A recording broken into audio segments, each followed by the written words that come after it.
गांव रामपुर पहाड़ियों और घने जंगल के किनारे बसा हुआ था। गांव छोटा था, लेकिन लोगों के दिल बहुत बड़े थे। होते ही पक्षियों की चहचहाहट और गायों की घंटियों की आवाज पूरे माहौल को खुश कर देती थी। गांव में एक लड़का रहता था, मोहन। मोहन बहुत सीधा सादा और हंसमुख था, लेकिन उसकी एक समस्या थी। वह हर चीज से जल्दी डर जाता था। अंधेरा, जंगल और अकेलापन सब उसे डराते थे। ये बच्चे अक्सर जंगल में खेलते, लकड़ियां लाते और आम तोड़ते, मगर मोहन कभी उनके साथ नहीं। जंगल हमारा दोस्त है, दुश्मन नहीं। अगर जंगल दोस्त है तो लोग वहाँ रात में क्यों नहीं जाते? बरसात का मौसम आने वाला था।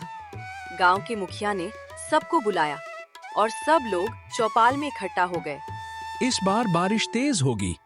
हमें सूखी लकड़ियां जमा करनी होंगी ताकि बारिश में खाना पकाने में दिक्कत न। बच्चे और बड़े अगले दिन जंगल जाने की तैयारी करने लगे। मोहन भी बैठा सुन रहा था, मगर उसके मन में डर का बादल घिर गया। उसकी दादी ने उसे देखा और मुस्कुराई। क्या हुआ मोहन, डर लग रहा है?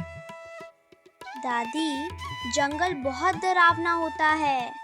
वहाँ अंधेरा, जानवर और अजीब आवाजें होती हैं।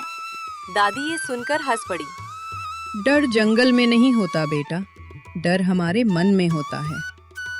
फिर दादी ने उसे एक छोटी सी मिट्टी की लालटेन दी और प्यार से उसके हाथ में रख दी। इसे साथ ले जाना, जब डर लगे इसे जलाना। ये सिर्फ रोशनी नहीं, हिम्मत भी दे। सुबह सब लोग जंगल की ओर निकले। मोहन भी उनके साथ चल पड़ा, मगर उसका दिल जोर जोर से धड़क रहा। जंगल के अंदर पहुंचते ही ठंडी हवा चलने लगी, पेड़ों की पत्तियां सरसराने लगी और दूर से कोयल की मधुर आवाज सुनाई। बाकी बच्चे खुश होकर पेड़ों पर चढ़ने लगे। कोई लकड़ियां जमा कर रहा था तो कोई गाने गा रहा था।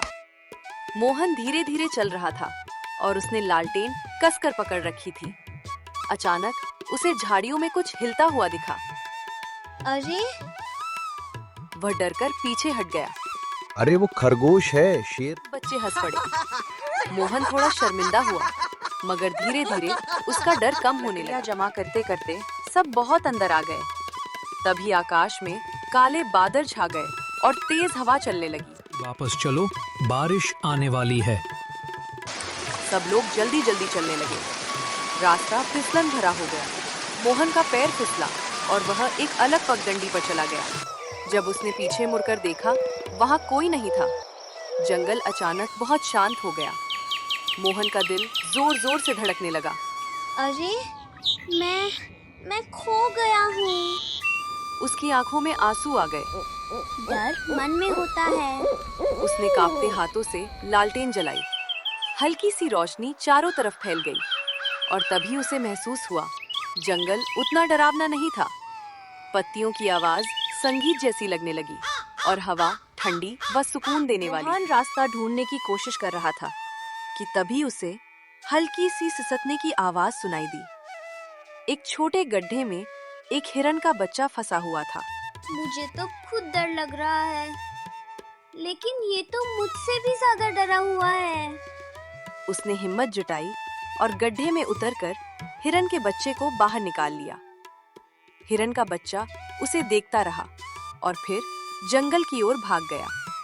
मैंने किसी की मदद की और मुझे डर भी नहीं हो चुकी थी। अचानक उसे आवाज सुनाई दी। कोई है, मदद करो। गांव के बुजुर्ग काका गिर गए थे। मैं बाकी लोगों से बिछड़ गया। बेटा, क्या तुम मेरी मदद करोगे?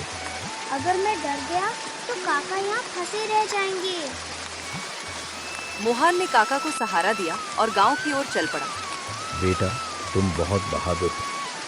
पहले मैं बहुत डरता था, लेकिन आज जंगल ने मुझे दोस्ती सिखाई है। काफी देर बाद दोनों गांव पहुंच गए। मोहन, तुम ठीक हो? काका मिल गए? आज अगर मोहन हिम्मत न दिखाता तो हम काका को नहीं ढूंढ पाते। अब जंगल से डर लगता है? नहीं दादी, अब जंगल मेरा दोस्त है। गांव में छोटा सा उत्सव हुआ। मोहन ने लालटेन दादी को लौटाई। अब इसकी जरूरत नहीं। अब मेरे अंदर ही एक लालटेन जल गई है। दादी मुस्कुरा कर, बाहर नहीं, हमारे मन में होता है। जब हम दूसरों की मदद करते हैं तो हमारी हिम्मत खुद ब खुद बढ़ जाती है। असली बहादुरी डर का न होना नहीं, बल्कि डर के बावजूद सही काम करना है।